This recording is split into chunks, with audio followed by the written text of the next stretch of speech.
É bom, né? É bom mudar de vez em quando. Uhum.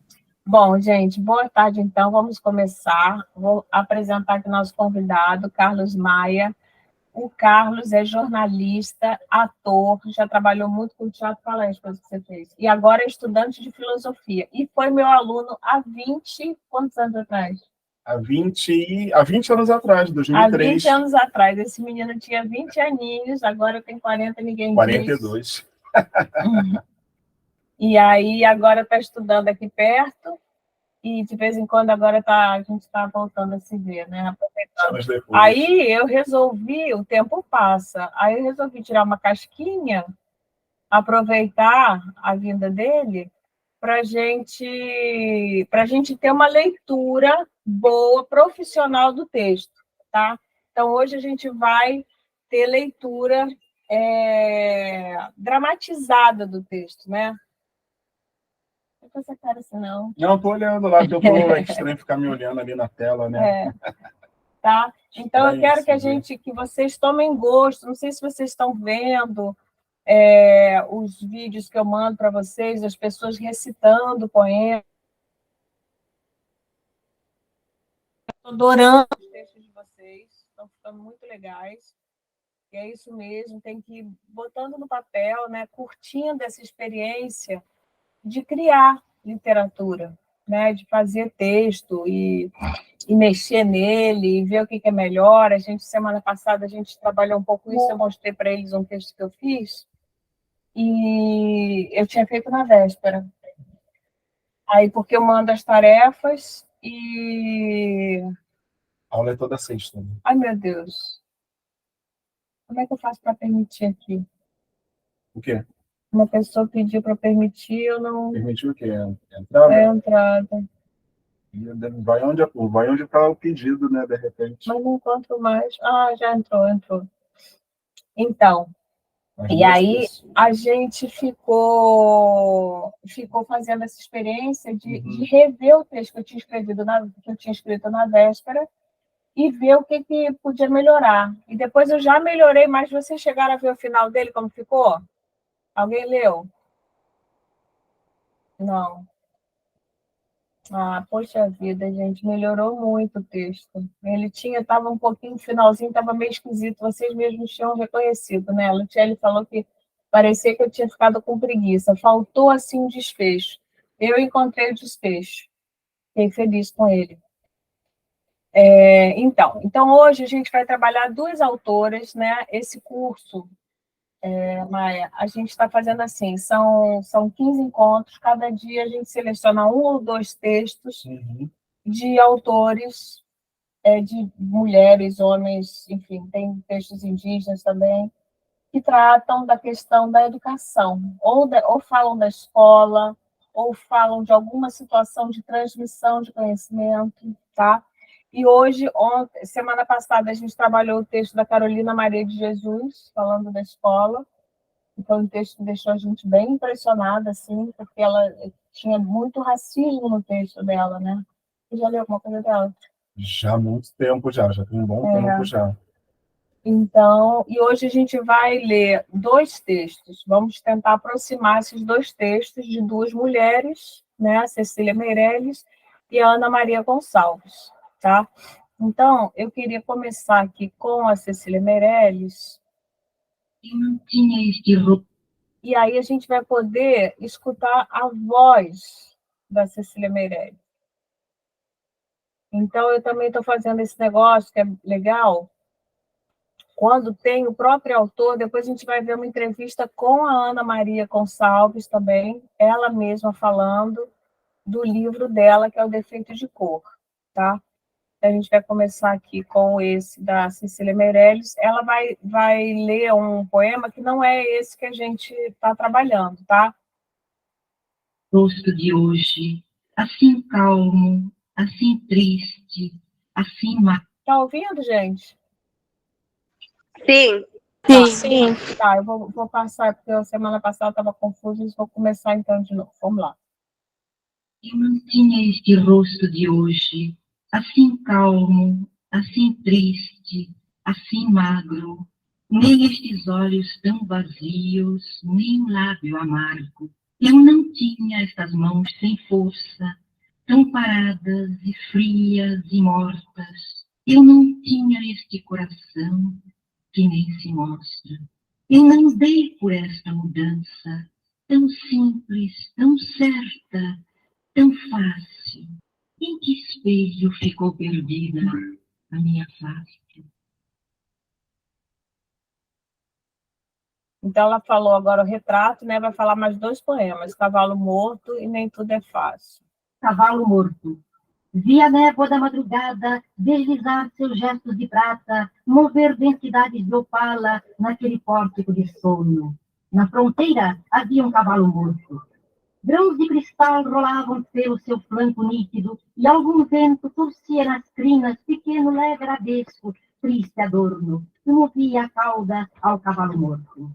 As estrelas ainda viviam e ainda não eram nascidas, ai, as flores daquele dia, mas era um canteiro seu corpo, um jardim de lírios do cavalo morto. Muitos viajantes contemplaram a fluida música, a orvalhada das grandes moscas de esmeralda chegando em rumoroso jordo. Adernava triste o cavalo morto. E viam-se uns cavalos vivos, altos como esbeltos navios, galopando nos ares finos, com felizes perfis de sonho. Branco e verde via-se o cavalo morto, no campo enorme sem recurso, e devagar girava o mundo entre as suas pestanas, turvo como em luas de espelho roxo. Dava o sol nos dentes do cavalo morto. Mas todos tinham muita pressa e não sentiram como a terra procurava de légua em légua o ágil, o imenso, o etéreo sopro que faltava àquele arcabouço. Tão pesado o peito do cavalo morto. É difícil fazer alguém feliz, assim como é fácil fazer triste. É difícil dizer eu te amo, assim como é fácil não dizer nada. É difícil valorizar um amor, assim como é fácil perder para sempre. É difícil agradecer pelo dia de hoje, assim como é fácil viver mais um dia. É difícil enxergar que a vida traz de bom, assim como é fácil fechar os olhos e atravessar a rua. É difícil se convencer de que se é feliz, assim como é fácil achar que sempre falta algo. É difícil fazer alguém sorrir, assim como é fácil fazer chorar. É difícil colocar-se no lugar de alguém, assim como é fácil olhar para o próprio umbigo. Se você errou, peça desculpa. É difícil pedir perdão, mas quem disse que é fácil ser perdoado? Se alguém errou com você, perdoa. É difícil perdoar? Mas quem disse que é fácil se arrepender? Se você sente algo, diga. É difícil se abrir? Mas quem disse que é fácil encontrar alguém que queira escutar? Se alguém reclama de você, ouça. É difícil ouvir certas coisas? Mas quem disse que é fácil ouvir você? Se alguém te ama, ame-o. É difícil entregar-se? Mas quem disse que é fácil ser feliz? Nem tudo é fácil na vida. Mas, com certeza, nada é impossível. Precisamos acreditar, ter fé e lutar para que não apenas sonhemos, mas também tornemos todos esses desejos realidade. Muito bem. Eu anotei o nome Esse foi o Juca. Como é que é o nome dele mesmo? Juca Oliveira. Juca Oliveira. Tá? Foi o Juca Oliveira fazendo uma leitura bem bonita. E é um luxo, né, a gente ouvir a voz da própria Cecília Meirelles, né? É uma coisa bem legal para a gente ter. Aí agora, dentro dessa obra dela, a gente vai ver um texto que eu separei. E nesse texto, a Cecília Meirelles fala da experiência dela como aluna. O André lembrou aqui, a gente pode... vamos fazer o seguinte, vamos pegar também, para a gente ouvir antes, ele lembrou de um poema da Cecília Meirelles que foi musicado pelo Fagner, Quem lembrou? o aluno André.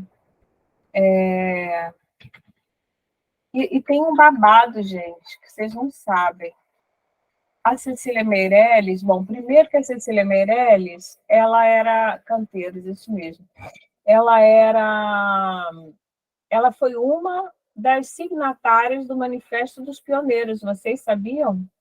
Né? Do lado do Fernando de Azevedo, do lado do Anísio Teixeira, do lado dessa gente toda, tinha esta mulher brava que lutou muito pela democratização da educação no Brasil. E ela tem um livro aqui em casa até, com uma compilação de textos que ela escrevia para o jornal para conscientizar as famílias dessa virada que eles estavam fazendo na educação, que era a escola nova, né? Porque antes as pessoas normais, os pais, achavam que uma escola boa era uma escola que batia nos filhos, por exemplo, né? Eles queriam que os filhos fossem castigados, achavam que isso era legal. E aí a Cecília Meirelles tem vários textos explicando, sabe? Era um texto que ela publicava no jornal, então, assim, é uma grande figura. E a fofoca que eu ia contar é que o Mário Quintana, que a gente vai ter uma aula dedicada a ele, com vários poemas dele. Você gosta de Mário Quintana? Adoro. Eu estava lembrando que foi um trabalho, muito tempo atrás, que a gente fez sobre textos dele, mas já tem muitos anos, né? Muitos Você fez no anos. teatro? Não, a gente não chegou a apresentar no teatro, né? Eram leituras dramatizadas que aconteciam em lugares, né? Já tem para mais de 10 anos isso. Enfim, ele era uma graça. Eu adoro o Mário Quintana. Vocês vão ver os poemas dele. Tem um dia só de Mário Quintana, que eu peguei vários textos dele que tem alguma coisa a ver com a educação. E o Mário Quintana era loucamente apaixonado pela Cecília Meirelles. Só que a Cecília Meirelles nunca deu bola para ele. Poxa vida. Ele era muito triste, ela não gostava dele. Quer dizer, gostava de leve, assim, mas não queria ser namorada dele, né? E ele morava, o Mário Quintana... Bom, depois do Mário Quintana a gente vai falar só do Mário Quintana. Tem ele também, tem um videozinho do Mário Quintana, a gente vai ver. Então, vamos ver aqui, olha, essa música. Ah, mas não é o Fagner. Quero próprio... aqui, ó. Esse disco é maravilhoso, eu tenho esse disco.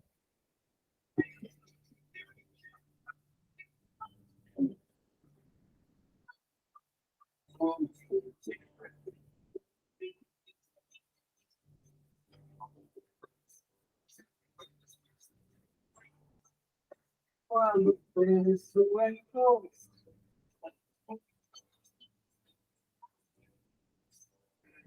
olhos de saudade, tenho tido muita vontade, temos a felicidade.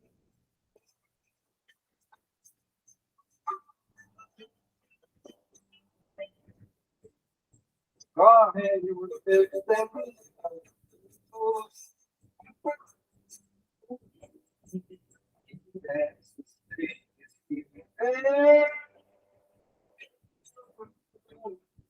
nem aquilo a que eu me entrego, a me dar contentamento. Pode ser até manhã, ser claro que dia, mais nada do que me dizem, que faz tirar alegria. Eu faço pela poeta para correr entre os campos e esconder a tristeza, tristeza e deixando de coisa podendo da vida, pois se não chega a mão, rapaz, para arrastar a vida, só queria ter. Para correr entre os campos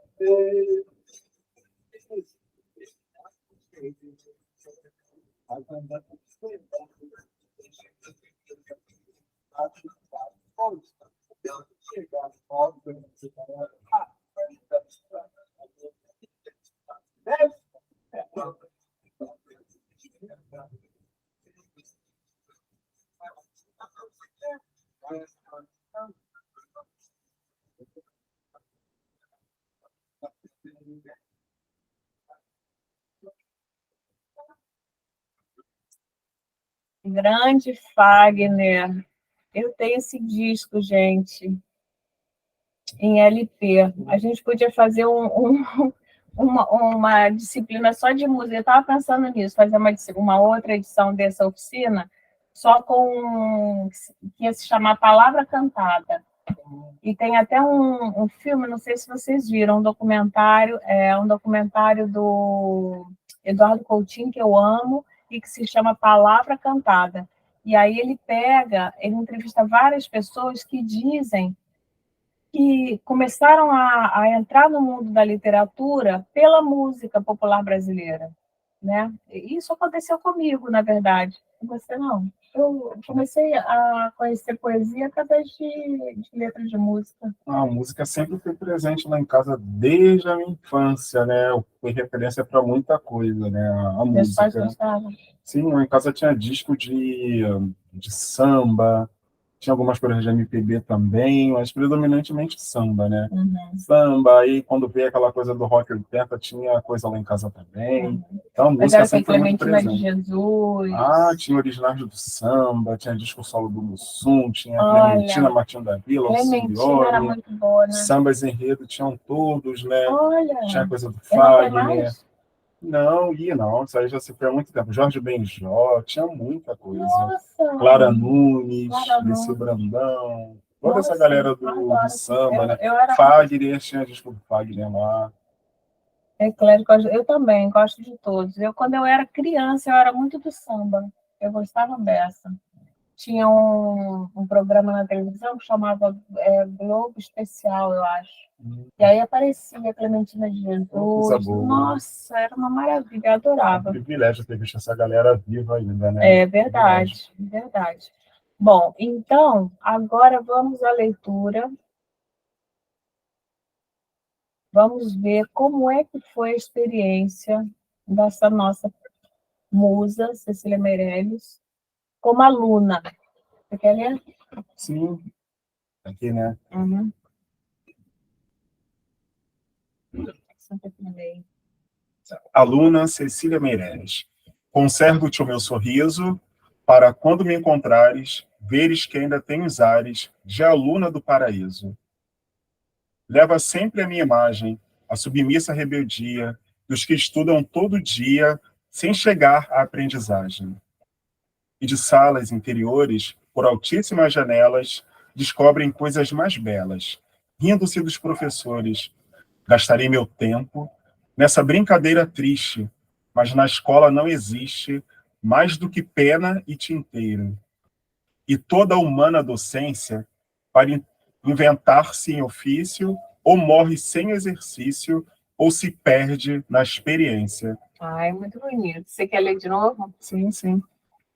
A gente pode fazer essa experiência também de ler. Olha só, outra coisa que a gente tem que ver, e vocês, como professores, têm que exercitar essa habilidade. Isso é uma habilidade muito importante, né, para um professor.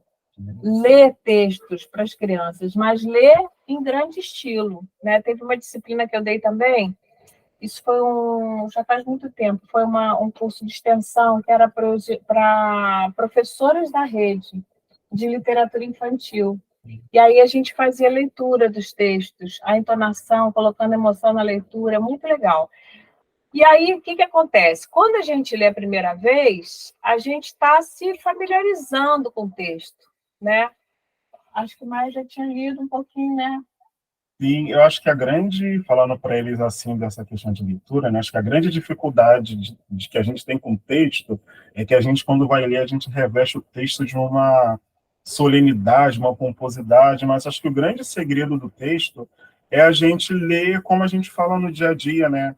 Que às vezes você está com uma pessoa conversando e a pessoa fala super bem, como ela mesma, mas aí quando vem o texto, aí ela fica Conservo-te o meu sorriso, para quando... Bota uma pomposidade que, se você for o mais natural possível, ele vai ficar mais bonito, né? Que a gente desconfia, né? Da gente, né? E essa questão, né? O hábito de ler. Quanto mais a gente lê também, né? Vamos comparar, né? Igual a academia. Quanto mais a gente está ali na academia levantando peso, você vai tendo ali o tônus, né? Depois a pouco você vai estar levantando 10 quilos. Eu acho. Eu uso essa metáfora sempre com eles. Ah, bacana. Eu acho que é isso mesmo. Eu acho que a gente tem que malhar, sabe? Malhar a escrita. Quem lê pouco vai ler mal, né? Porque a musculatura não está forte. Mas se você ficar insistindo, você vai ficar ótimo. Na escrita também é a mesma coisa. Então, vamos lá. Lê de novo, que você estava vendo que você estava ainda reconhecendo o texto. Vai. Sim. Conserva-te o meu sorriso, para quando me encontrares, veres que ainda tens ares de aluna do paraíso. Leva sempre a minha imagem, a submissa rebeldia dos que estudam todo dia, sem chegar à aprendizagem. E de salas interiores, por altíssimas janelas, descobrem coisas mais belas, rindo-se dos professores. Gastarei meu tempo nessa brincadeira triste, mas na escola não existe mais do que pena e tinteiro. E toda a humana docência, para inventar sem ofício, ou morre sem exercício, ou se perde na experiência. Gente, forte, né? Né? Bem bacana. Alguém quer ler, por acaso? Já mudou. Você viu como já mudou essa segunda vez que ele Como a leu? Andrea falou, né? A familiarização, né? Alguém fica a fim de ler, de experimentar a leitura? Experimentar o sabor desse texto na sua própria língua? Ela tá criticando? Eu acho que ela tá criticando, não tá? Ela está criticando pesado. Tem que lembrar isso que eu falei. Quem é ela, né? É Cecília Meirelles, que era uma pioneira da educação nova. Ah, sim, verdade. Então, ela está criticando essa escola conservadora, onde ela tinha que ser uma aluna submissa, né? E é isso, né? Quando a gente vê aquelas fotos da gente de escola, a gente tem um pouco essa carinha, né? Não é? Verdade. Minha escola eu acho que ainda parecia um quartel, né? Um mini quartel. Hoje em dia eu olho, ainda tem muito isso, né? Nas escolas, né? Tem. É assustador, assim. É assustador. Uma coisa institucional, assim, fechada. E aí, fala. Hoje eu lembrei de um negócio que aconteceu. Ontem eu fiz uma atividade com a Suzana lá na faculdade, e a gente tinha que dar uma aula para a turma, e a turma fingindo que eram crianças. E, na verdade, não era só a gente, né? Foram várias atividades aplicadas à turma, e aí foi muito divertido, foi muito legal e tal. E aí, a nossa atividade em si, eu testei ela antes de passar para a turma de pedagogia. Eu testei com o meu aluno de reforço aqui em casa. Aí eu fiz a atividade ontem com a Suzana, aí uma menina gravou, no caso, acho que foi a Ana que me mandou, mas eu não sei quem foi que gravou. E ela me mandou o vídeo, e aí eu mostrei para ele, falei, olha, todo mundo fazendo atividade e tal. Aí ele falou para mim, tia, sabe uma coisa que eu não entendo? Aí eu falei, o quê? Aí ele, nossa, vocês estão se divertindo tanto aí, vocês estão brincando, vocês estão conversando, as pessoas estão rindo alto. Por que eu não posso fazer isso na minha escola? Olha só. Caraca, eu fiquei muito reflexiva, cara. Eu fiquei assim, caraca, realmente, na escola, e na escola eu ainda sou criança, e eu não posso, se eu ficar falando alto ou rindo como essas pessoas do vídeo aí, a professora vai mandar eu calar a boca. Eu tenho que ficar sentado e tal. Eu fiquei, gente, realmente não faz sentido nenhum. E a gente que é adulto tava lá brincando, correndo na sala e tudo mais. E eu acho assim que esse poema também, eu me lembro um pouco o poema do Manuel Bandeira, da carteira 18. Que tem uma coisa naquele poema, vou até pegar aqui, quer ver, ó, que eu acho bárbaro, a gente ficou muito no lance da cadeira. Ah, não, é o 3, né? Peraí. Manuel Bandeira, está aqui. Profundamente. Porque tem uma parte que eu acho muito legal, que ele dá uma virada no texto dele, quando ele fala assim, olha, não havia mais nada, era tudo abismo, depois da cadeira 18, né? Tudo bem. Depois ele foi transferido, a gente já sabe isso tudo aqui que a gente já leu, não sei o que, tal. E depois, mas nunca mais tive a cadeira número 18. E depois, acabei por conhecer tudo, a sujeira dos códigos e das línguas, e até os sujos defensores da moral, a virtude da família, o sexo e o prazer, a amizade e o amor. Mas não há coisa mais grave que a falta da cadeira número 18. A gente ficou com essa incógnita aqui. Que cadeira número 18 é essa que o Manuel Bandeira fala? Mas a gente entendeu que cada um tem a sua, né? Uhum.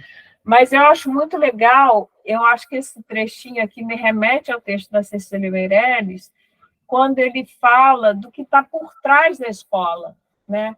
Que é isso, é uma sujeira, entendeu? Essas pessoas que ficam com isso da cadeira 18 no poema que eu fiz, exatamente. André fez abrir. Quer ler o seu, André?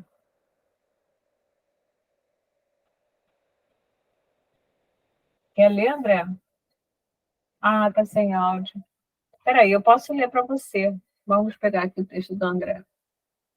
Ele fez? Fez. Bacana. André Luiz.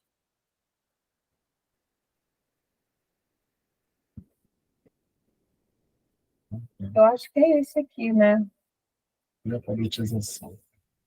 É a minha alfabetização? Não é esse, não. E tinha um outro André também, André Luiz também. É André Luiz 2. Onde é que você achou? Eu acho que foi mais para cima. Aqui, tá aqui. A trajetória escolar, é esse aqui. É.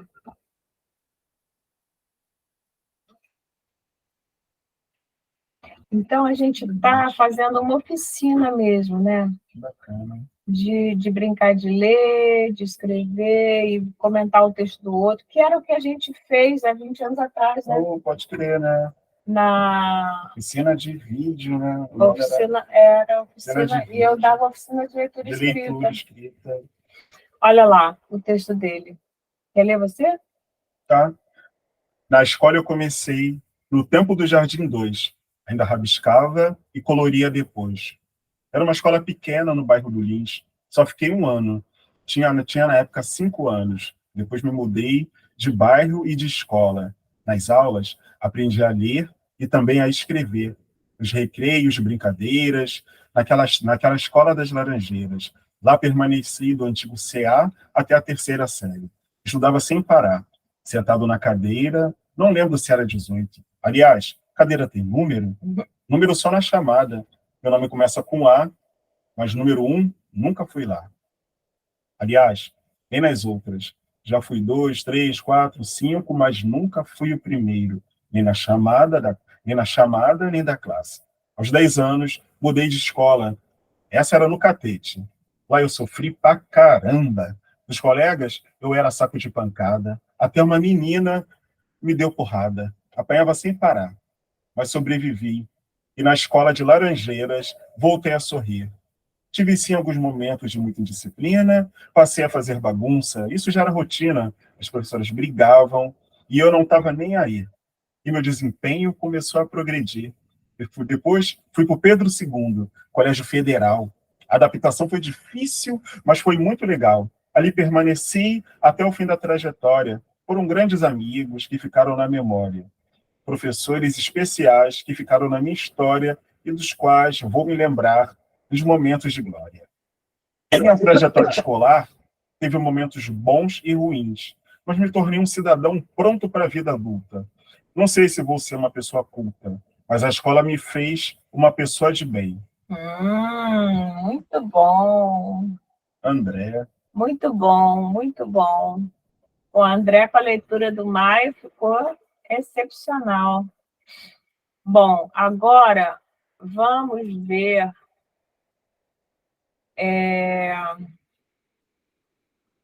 Vamos ver agora a Ana Maria Gonçalves. Escreveu um livro que se chama Defeito de Cor, E desse livro, eu separei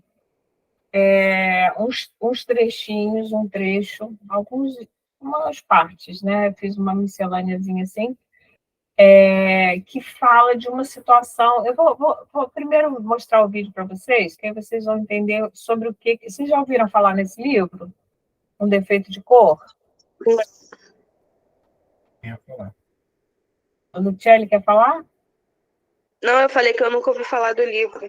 Tá. Então agora vocês vão conhecer o livro e a autora.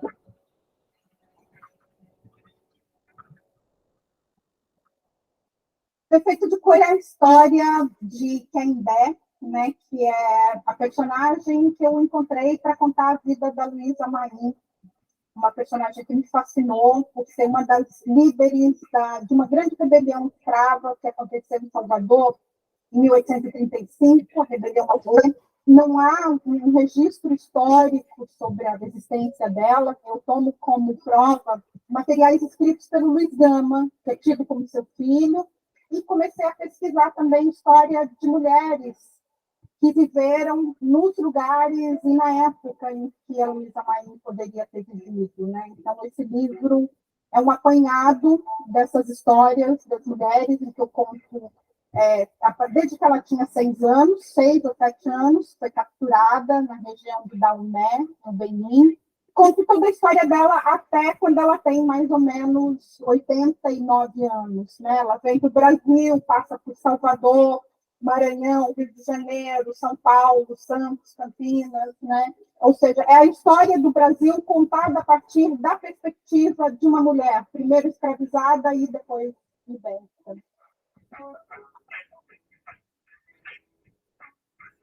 Essa nova edição especial do Defeito de Cor é uma edição, para mim, muito querida também. E eu achei que essa fosse uma oportunidade para convidar 2 artistas que eu admiro muito, e 2 amigas muito queridas, né?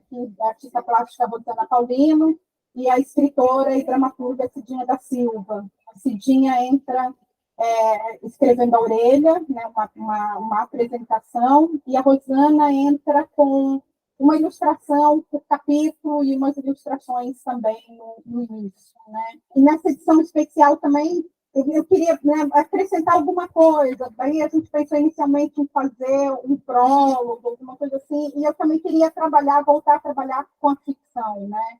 Então, tem um conto inédito, afrofuturista, né, que também conversa, de alguma maneira, ali com a história do livro.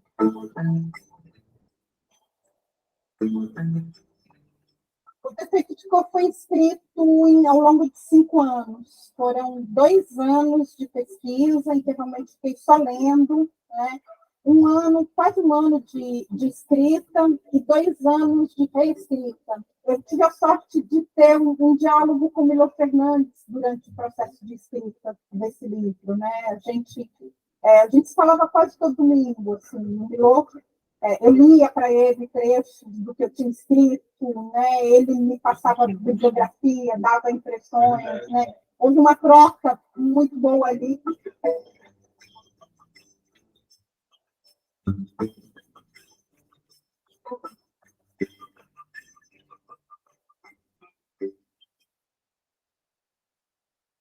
Muito bem. Então, a gente vai ver o texto dela. Então, o que eu fiz? Eu peguei o livro da Ana Maria Gonçalves e estou dando um pedacinho, né? Porque a ideia também é essa nessa disciplina, né? Vocês conhecerem autores, conhecerem um pouquinho, terem assim um coverzinho, né? Uma entradinha, assim, um tira-gosto, e para vocês, depois, se quiserem, ler o livro, né? Esse livro está disponível em PDF na internet. Tá? Então, vamos fazer o seguinte, vamos tentar ler juntos? Sim, é só rapidinho antes de começar ali, que você falou, né, do livro O Defeito de Cor. Ano passado eu fiz, né, um espetáculo do Luiz Gama, substituindo o Del Garcis, que era o ator titular. Ele estava gravando a novela lá, como é que é o nome da novela de 6? A novela das 6 da época lá que estava passando, aí ele não pôde fazer, substituiu ele algumas vezes, né? Que chique. Aí no texto, esse título, né, Defeito de Cor, é tirado de um discurso dele, né, que ele fala, né, o discurso ele fala, em nós até a cor é um defeito, imperdoável mal de nascença, o estigma de um crime.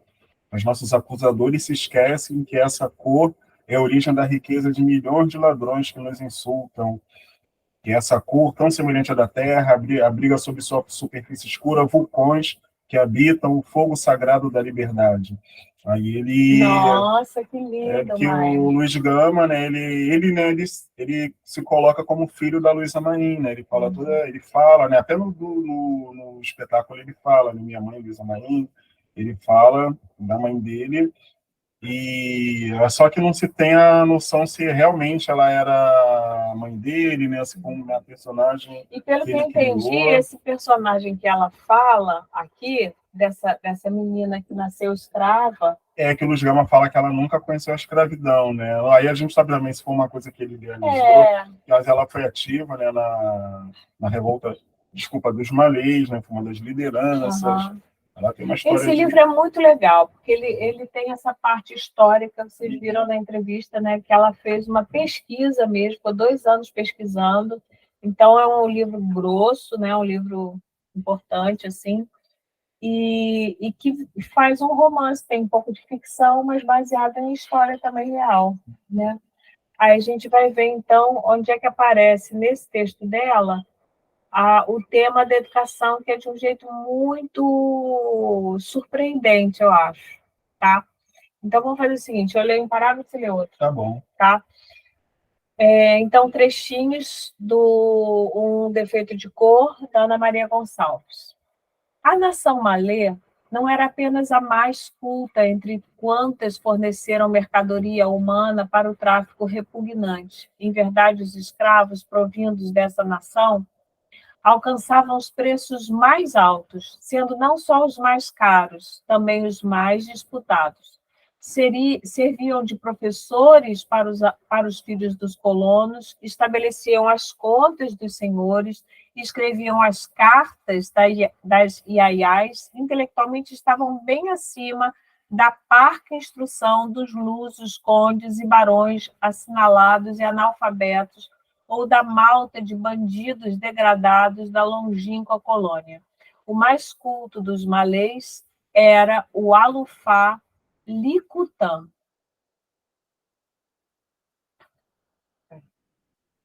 E já que ele estava disponível, o Sebastião deveria providenciar um horário, todos os dias, para que a sinhazinha Maria Clara tivesse aulas de ler e escrever, pois a menina estava sendo criada, chucra como preta, e alguém tinha que tomar providências. O preto se chamava Fatumbi. Era muito alto, magro e sério, de uma seriedade que fazia com que ninguém se sentisse à vontade para se aproximar dele. No dia seguinte à sua chegada, começaram as aulas para a sinhazinha Maria Clara aprender pelo menos as letras e os números, nos livros e cadernos que foram buscados às pressas na capital. Compraram também tinta, pena e outros apetrechos para a sinhazinha e um quadro negro, onde a Fatumbi ia escrevendo o que ela precisava copiar. As aulas eram dadas na biblioteca, que ficava atrás de uma das portas do imenso corredor, uma que eu nunca tinha visto aberta antes. Fiquei feliz por poder assistir às aulas na qualidade de acompanhante da sinhazinha e tratei de aproveitar muito bem a oportunidade.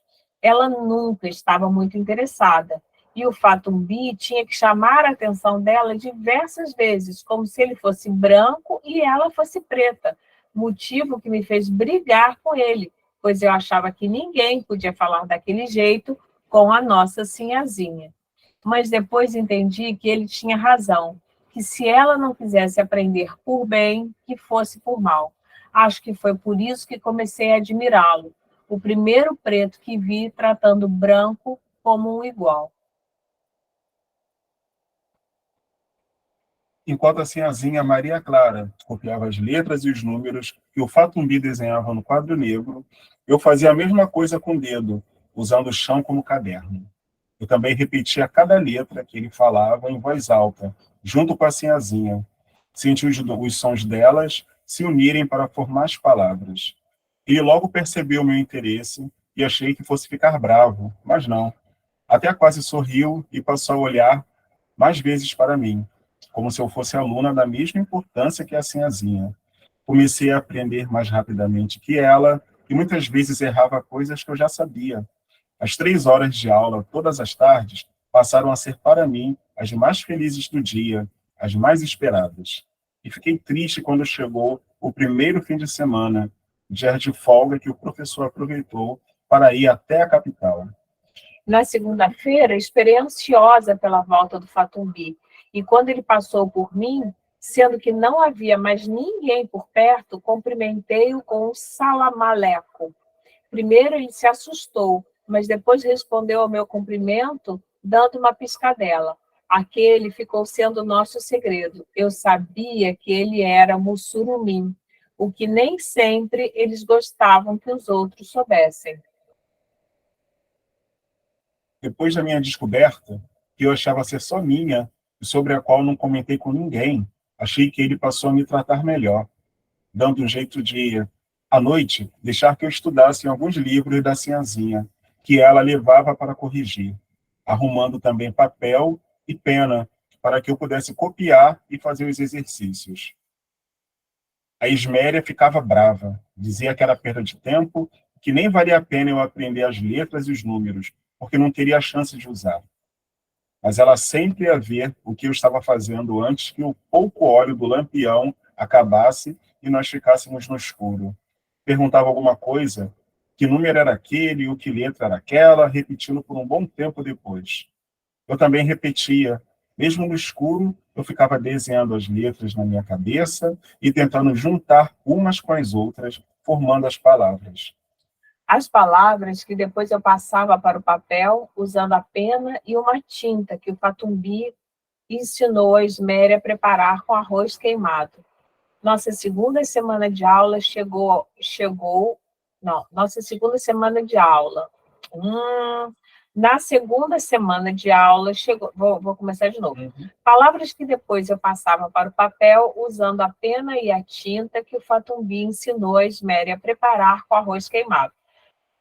Na segunda semana de aula, chegou o padre tão esperado e tão bendito, porque se não fosse por ele, assim a Ana Filipa não teria se lembrado de que a sinhazinha precisava se instruir e eu junto com ela. Estava tão entediada com as aulas que nem acompanhei, estava tão entretida com as aulas que nem acompanhei direito toda a movimentação da Casa Grande. Eu e a sinhazinha passávamos a maior parte do tempo no quarto, ela fingindo estudar e eu estudando de fato, com os livros que não estavam em uso. A gente deu uma derrapadinha. Eu dei muitas derrapadinhas. Vamos fazer de novo? O quê? Do início? É. Tá. É até aí mesmo? É. Ah, beleza. Eu peguei só um trechinho, né? Peguei alguns trechinhos que eu achei que falavam dessa coisa. Vai. A nação malê não era apenas a mais culta entre quantas forneceram a mercadoria humana para o tráfico repugnante. Em verdade, os escravos provindos desta nação alcançavam os preços mais altos, sendo não só os mais caros, também os mais disputados. Serviam de professores para os filhos dos colonos, estabeleciam as contas dos senhores, escreviam as cartas das iaiás, intelectualmente estavam bem acima da parca instrução dos lusos condes e barões, assinalados e analfabetos, ou da malta de bandidos degredados da longínqua colônia. O mais culto dos malês era o Alufã Licutã. E já que ele estava disponível, o Sebastião deveria providenciar um horário, todos os dias, para que sinhazinha Maria Clara tivesse aulas de ler e escrever, pois a menina estava sendo criada chucra como preta e alguém tinha que tomar providências. Preto se chamava Fatumbi. Era muito alto, magro e sério, de uma seriedade que fazia com que ninguém se sentisse à vontade para se aproximar dele. No dia seguinte à sua chegada, começaram as aulas para a sinhazinha Maria Clara aprender pelo menos as letras e os números, nos livros e cadernos que foram buscados às pressas na capital. Compraram também tinta, pena e outros apetrechos para a Sinhazinha e um quadro negro onde Fatumbi ia escrevendo o que ela precisava copiar. As aulas eram dadas na biblioteca, que ficava atrás de uma das portas do imenso corredor, uma que eu nunca tinha visto aberta antes. Fiquei feliz por poder assistir às aulas na qualidade de acompanhante da Sinhazinha e tratei de aproveitar muito bem a oportunidade. Ela nunca estava muito interessada, e o Fatumbi tinha de chamar a atenção dela diversas vezes, como se ele fosse branco e ela fosse preta. Motivo que me fez brigar com ele, pois eu achava que ninguém podia falar daquele jeito com a nossa Sinhazinha. Mas depois entendi que ele tinha razão, que se ela não quisesse aprender por bem, que fosse por mal. Acho que foi por isso que comecei a admirá-lo. O primeiro preto que vi tratando branco como um igual. Enquanto a Sinhazinha Maria Clara copiava as letras e os números que o Fatumbi desenhava no quadro negro, eu fazia a mesma coisa com o dedo, usando o chão como caderno. Eu também repetia cada letra que ele falava em voz alta, junto com a Sinhazinha, sentindo os sons delas se unirem para formar as palavras.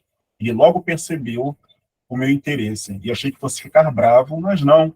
Até quase sorriu e passou a olhar mais vezes para mim, como se eu fosse aluna da mesma importância que a Sinhazinha. Comecei a aprender mais rapidamente que ela, que muitas vezes errava coisas que eu já sabia. As 3 horas de aula, todas as tardes, passaram a ser, para mim, as mais felizes do dia, as mais esperadas, e fiquei triste quando chegou o primeiro fim de semana, dia de folga que o professor aproveitou para ir até a capital. Na segunda-feira, esperei ansiosa pela volta do Fatumbi, e quando ele passou por mim, sendo que não havia mais ninguém por perto, cumprimentei-o com um salamaleco. Primeiro ele se assustou, mas depois respondeu ao meu cumprimento dando uma piscadela. Aquele ficou sendo nosso segredo. Eu sabia que ele era um mussurumim, o que nem sempre eles gostavam que os outros soubessem. Depois da minha descoberta, que eu achava ser só minha e sobre a qual não comentei com ninguém, achei que ele passou a me tratar melhor, dando um jeito de, à noite, deixar que eu estudasse em alguns livros da Sinhazinha, que ele levava para corrigir, arrumando também papel e pena para que eu pudesse copiar e fazer os exercícios. A Esméria ficava brava, dizia que era perda de tempo e que nem valia a pena eu aprender as letras e os números, porque não teria chance de usar. Mas ele sempre ia ver o que eu estava fazendo antes que o pouco óleo do lampião acabasse e nós ficássemos no escuro. E perguntava alguma coisa, que número era aquele, ou que letra era aquela, repetindo por um bom tempo depois. E eu também repetia, mesmo no escuro, eu ficava desenhando as letras na minha cabeça e tentando juntar umas com as outras, formando as palavras. Palavras que depois eu passava para o papel, usando a pena e uma tinta, que Fatumbi ensinou a Esméria a preparar com arroz queimado. Na segunda semana de aulas, chegou o padre tão esperado e tão bendito, porque se não fosse por ele, assim a Ana Felipa não teria se lembrado de que a Sinhazinha precisava se instruir, e eu junto com ela. Estava tão entretida com as aulas que nem acompanhei direito toda a movimentação na casa grande. Eu e a Sinhazinha passávamos a maior parte do tempo no quarto, ela fingindo estudar e eu estudando de fato, com os livros que não estavam em uso. Bacana. Bacana, né? Bacana, forte. Forte, né? O que vocês acharam, gente, do texto? Alguém quer comentar alguma coisa? Eu estou aqui pesquisando várias coisas, porque eu não lembrava o que era malê. Depois eu descobri que eram muçulmanos. Oi? Então conta pra gente suas descobertas. Então, eu lembrava da revolta dos malês, né? Só que eu vi isso há muito tempo na escola. Uhum. E, na verdade, eu não entendi o conceito de malê na escola. Só era aplicado mesmo a revolta em si. Aí aqui está dizendo que eram africanos de origem muçulmana. Uhum. Então, eles eram pessoas escravizadas da África, que vieram da África e seguiam a religião muçulmana? Isso mesmo. E o que acontece é que a religião muçulmana, ela é baseada no Corão, na leitura do Corão. Então, eu estava até comentando isso com quem? Com a Caroline, essa semana, na quarta-feira. A gente estava comentando do TCC dela, né? Sobre essa coisa da leitura e da escrita na educação infantil e tal, e a gente estava refletindo sobre a importância da escola dominical, por exemplo, entre os evangélicos, né? Na formação, na familiaridade das crianças com a leitura e com a escrita, tá? Então, os malês, por conta da prática da leitura do Corão, tá? Porque eles liam, então eles aprendiam a ler para ler o Corão. Muita gente aprende a ler para ler a Bíblia, né? São 2 livros sagradésimos, né? Outro dia eu estava lendo um negócio falando que a Bíblia é o maior best-seller, né? É mais vendido, né? É verdade, é o maior best-seller que existe. Então, é um livro que a gente deveria ler, né? Que a gente deveria conhecer. E tem passagens muito bonitas também, né? Eu tive uma amiga no doutorado que ela falava que na casa dela não tinha muitos livros, mas tinha Bíblia. E ela lia aquela parte do... Ai, meu Deus, do Cântico dos Cânticos. Alguém conhece? Sim, já li a Bíblia toda. Olha, que inveja. Eu sou uma ignorante. Assim, tem umas partes que são muito bonitas mesmo, assim, tipo cânticos mesmo, salmos, eu gosto, tem algumas coisas ali, provérbios, você lê algumas coisas que você fala assim, pô, real, cara. Mas também tem muitas partes da Bíblia que você olha e fica, então, cara, mas aí quando você pensa, né, no contexto que foi escrito e tudo mais, aí, né? Todos esses livros antigos, né? Eu já li alguns livros assim, tipo o Tao Te Ching, o Bhagavad Gita, que são textos assim de uma outra época, de uma outra cultura, né? Então a gente tem que olhar com cuidado, né? Mas são experiências super interessantes, porque são livros da história da humanidade, né? Não dá para ignorar. Então, sim. E aí, por exemplo, quando você escuta, tipo assim, no meu caso, né? Eu li a Bíblia na época que eu estava na igreja. E aí, a partir da leitura da Bíblia, eu pude refutar muitas coisas que eram impostas, sabe? Porque eu tinha aquele conhecimento. Por exemplo, na Bíblia, no Novo Testamento, Jesus fala que é permitido o divórcio. Ele permite. Jesus. Cara, Jesus entre fala... nós, hein, gente? Jesus era mó revolucionário, né? Pô, Jesus era legal pra caraca! Jesus era o cara. Caraca, Jesus era muito foda. Vocês sabem essa história minha? Não sei se eu já contei para vocês que eu fui abandonei a catequese. Não, nunca falou. Eu fazia catequese, eu fui tarde para a catequese, porque meus pais deram mole, sei lá o que aconteceu, eu devia ter uns 12 anos. Imagino que sim, né? Aí eu sei que eu fui lá e comecei a estudar as coisas de Jesus, fiquei impressionadíssima, encantada com tudo de Jesus.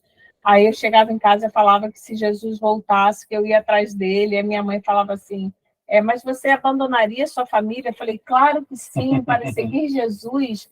Jesus não gostava pregava a igualdade e tal. Para mim, Jesus era um Che Guevara, entendeu? Aí, mas era isso mesmo. Era isso mesmo. Aí eu fiquei assim com Jesus no coração, radical, né? Aí fiquei muito interessada nas coisas, estudando. Aí um dia eu perguntei para a professora assim, professora, eu estou tentando entender o lance da Santíssima Trindade. Eu pensei em várias coisas. Imagina, a pirralha de 12 anos chegando na aula de catequese, falando que pensou várias coisas sobre a Santíssima Trindade. Aí eu falei para ela assim, olha, esse lance do pai e do filho, eu até assim, deu para entender. Agora, o Espírito Santo, eu não consigo entender o que é Espírito Santo. Aí toda Você vez eu falando. fazia pergunta para ela assim. Aí depois eu falei para ela assim, mas vem cá, mas Jesus nasceu da Maria, mas a Maria era virgem, mas isso é um pouco estranho, né? Enfim, e aí a última foi que eu perguntei, foi o seguinte, eu falei para ela assim, eu acho que Jesus não ia gostar dessa igreja. Aí ela falou, mas como é que você fala isso? Eu falei, não, Jesus de raiz, aquele que eu sigo, né? Nessa altura eu já era cristã de raiz, era mais cristã do que a pessoa da igreja, eu achava, né? Aí eu falei para ela assim, não, porque olha só, a igreja é toda rica, a igreja católica, né? Cheia de coisa de ouro, sabe? E do lado de fora, na escadaria, tem um monte de mendigo morrendo de fome. Eu acho que Jesus não aprovaria isso, não. Aí ela falou para mim assim, olha, eu vou dizer uma coisa para você, a religião é para quem tem fé. A religião é feita de dogmas. Você tem que acreditar sem fazer muitas perguntas. Quem faz muitas perguntas não tem fé, né? Eu achei razoável, realmente, né? Porque se você tem fé, você não pergunta, né? Tem que acreditar nos Uma dogmas. pergunta para evoluir, né? Aí eu falei, Professor. e aí? Aí ela falou assim, bom, e aí que você... Isso aí é coisa da ciência, não é coisa da religião. Aí eu falei, então tá bom, então você é cientista.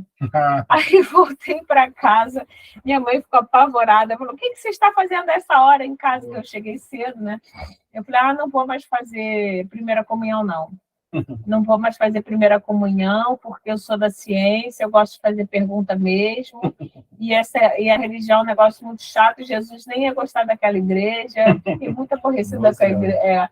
Aí meu pai me aprovou, meu pai falou, deixa a garota, tá certa mesmo. Aí minha mãe, mas como vai ser isso? Ela não vai fazer primeira comunhão. Aí deixaram, meu pai bancou. Meu pai Professora, bancou. Depois, se ela quiser, ela faz.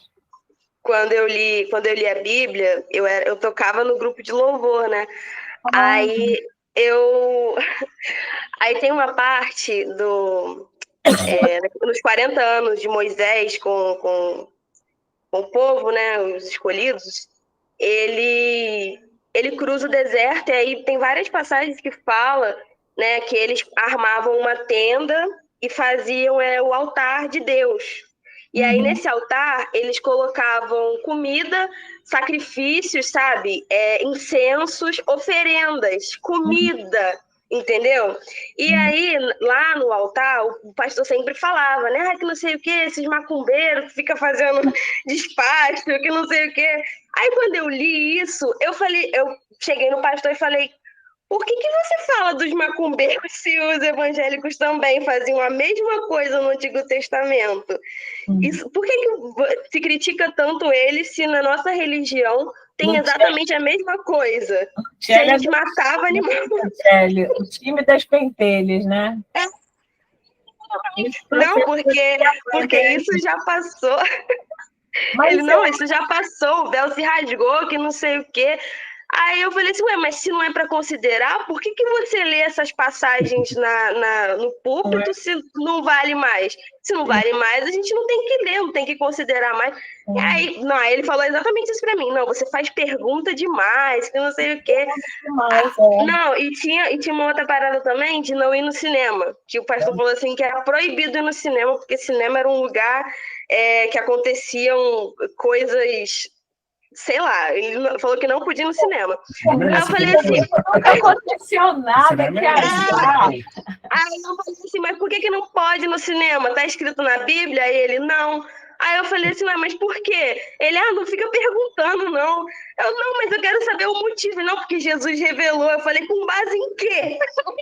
Ele, não, é a mesma coisa de, por exemplo, você ir no motel. Eu falei assim, não é a mesma coisa. Gente, que será que foi? Enfim, eu peguei banco, eu fiquei fora do grupo de louvor de castigo, porque eu fiquei perguntando demais. E aí foi a mesma coisa. Eu falei, não quero mais não, eu não posso fazer perguntas. Sobrevivemos. Sabe que a gente podia fazer também uma oficina, um semestre, só com textos sagrados? A gente eu acho ótimo. Texto do Alcorão, texto da Bíblia, texto do Tao Te Ching, de várias origens diferentes, né? Eu acho muito legal, o que eu gostava do Jesus também era desses momentos de rebeldia, né? O cara era muito rebelde. quando ele diz lá, eu não vim trazer a paz, eu vim trazer a espada, né? Ele chega barbarizando, dando chute nos fariseus, os vendilhões do templo. Eu acho maneiríssimo aquilo. Eu acho legal quando você pega, assim, por exemplo, o livro sagrado, a Bíblia, né? E aí você situa ele na história, sabe? Uhum. O que estava acontecendo nesse momento, o que é verdade, porque tem muita coisa, por exemplo, quando eles chegam na cidade prometida, na Bíblia fala que eles encontram um muro de todo tamanho e acho que eles ficam tocando em volta ou gritando, alguma coisa assim, eles fazem um barulho e o muro cai. Só que a história comprova que não existia muro. Então, tipo, eles só chegaram e invadiram a cidade, mas para criar um ar, assim, de, tipo, acontecer uma coisa muito grande e tal... Metáfora? Oi? Não pode ser uma metáfora? Não sei, eu acho que é mais para enfeitar. Eu vi assim, como uma forma de enfeitar a história. Muito difícil ler a Bíblia. Eu li o Evangelho segundo São Mateus, eu li o Cântico dos Cânticos, li alguma coisinha do João, do Evangelho segundo São João, que é apócrifo, né? E li que mais? Um pouquinho do Apocalipse, alguma coisa assim, mas não tenho é o tipo da leitura que você precisa de mediação, né? Mas, enfim, esse cara aqui, então, que a gente está falando, esse professor, ele é uma situação muito interessante, né? Porque ele era um escravo, mas que tinha mais cultura do que os senhores, né? Ele tinha mais cultura do que os senhores e foi designado para dar aula. E ele tinha essa cultura por conta da cultura muçulmana, por conta da religião muçulmana, né? Então, aqui, ó, o mais culto dos malês era o Alufá Licutã. Então, uma situação, se a gente pensar, muito interessante, né? Porque é uma situação de uma menina branca, a Sinhazinha, Maria Clara, que os pais decidem, na verdade foi um padre, né, que chamou a atenção, o bispo, que ela precisava estudar, aí chamam esse malê, né, o Alufá Licutã, para dar aula para ela, e aí permitiram que a filha da escrava, outra que brincava com ela, né, naturalmente, tivesse as aulas também. Né? O que me chama a atenção é que a Maria Clara não gostava muito de estudar, né? Quem gostava de estudar era a personagem que seria a Luísa Maim, né? Que, enfim, ela está um pouco romantizando, ficcionando, fabulando, né? Mas poderia ser, né? E vocês fariam alguma aproximação desse texto com o texto que a gente leu semana passada da Carolina? Em relação ao racismo, em relação à escola?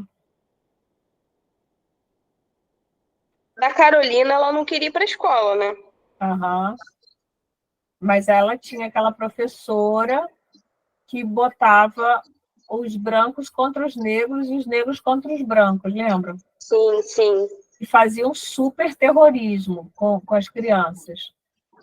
E esse Alufá Licutã também, né, brigava com a Maria Clara, e ela fica, a Luísa Maim, ela fica, supostamente Luísa Maim, né, pelo que a gente está entendendo, ela gosta disso nele, né, porque ela fala assim, meu Deus, é um preto que trata uma sinhazinha, e eu achei muito interessante que no começo ela, como criança escravizada,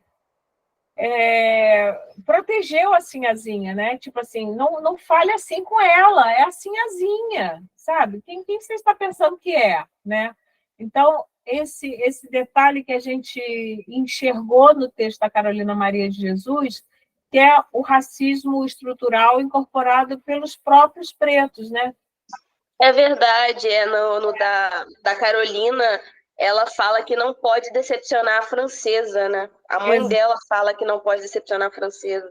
Exatamente. E se a gente ler depois o livro dela, espero que vocês, com essa disciplina, fiquem com vontade de ler os livros, né? Esse Quarto de Despejo, a gente lendo o livro, a gente percebe o quanto ela se achava superior no morro, entendeu? E eu conheci o Maia no projeto do Afro-Reg, lá no Cantagalo, Pavãozinho, uma comunidade que tem por aqui. E aí, por que eu estava falando disso agora? A gente está falando da história da menina, né, da Carolina, da Carolina lá da francesa, que era uma decepcionante francesa, que a mãe dela falava. Por que eu estava falando daquela nossa experiência? Agora eu não me lembro. A gente começou falando da menina, né, que estava chamando a atenção do professor para assinar. Aí você foi lá na Carolina, né? Me esqueci, geral. Acontece, né? Vivo acontecendo isso comigo. Enfim. Mas aí ela... esqueci mesmo, caramba, que merda. Que a gente tinha interesse em ler os livros, sim. Eu não sei mais. Enfim, aí na Carolina ela fala isso e ela...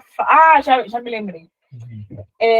Que lá nessa comunidade, não sei se você se lembra disso, eu tinha... era uma oficina de vídeo, onde os jovens, era para jovens, né, adolescentes, né? Adolescentes, jovens que iam produzir vídeos, e produziram vídeos bem legais. E aí a pessoa que coordenava me chamou, porque os jovens tinham que, nessa atividade de produzir os vídeos, eles tinham que escrever os roteiros, né?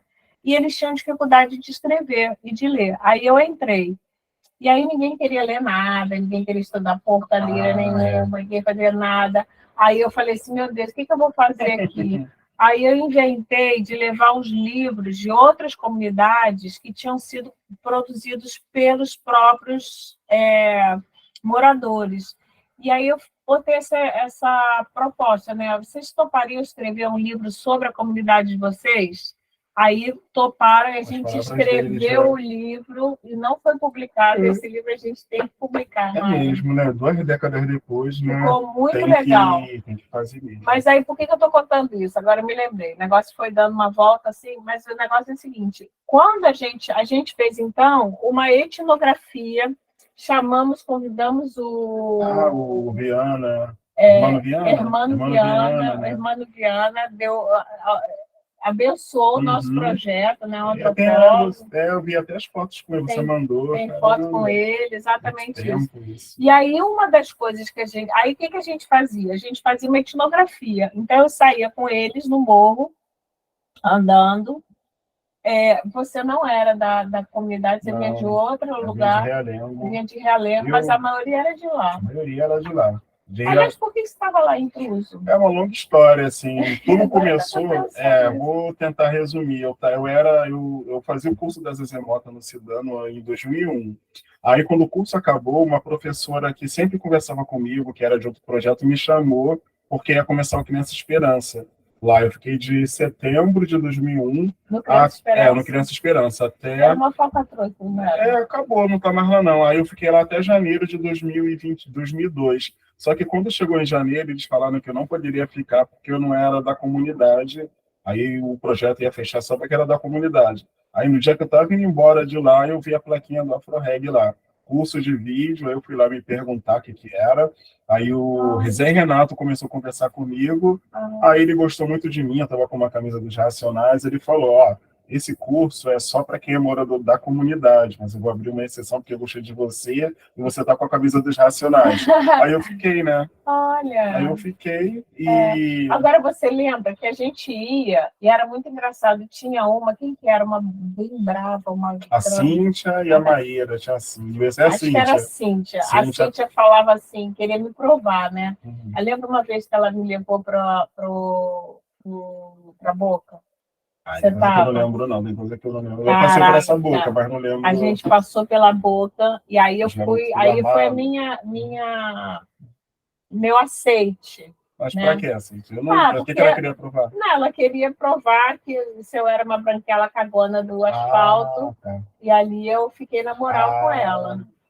Aí ela falou assim, você tem coragem? Eu falei, tenho, vamos junto. A Cíntia era brava, né? A Cíntia Elas falavam para mim, e depois elas começaram a me chamar para ir naquelas festas charme, você ia também? Eu fui em algumas coisas lá, eu fui em pouca coisa. Cíntia estava morando em Madureira uma época. Ela casou com um cara de lá, que foi para Madureira, eu encontrava ela em Madureira, lá no parque, né? Trem, encontrava sempre. Depois eu levei aqueles... Ai, esqueci o nome de todo mundo, gente, que cantavam hip hop. Eu já não lembro, não. Eles foram lá no curso, quando eu dava aula, foi muito legal. Eu acho que eu tô lembrando, mas eu lembro muito da irmã da Viana.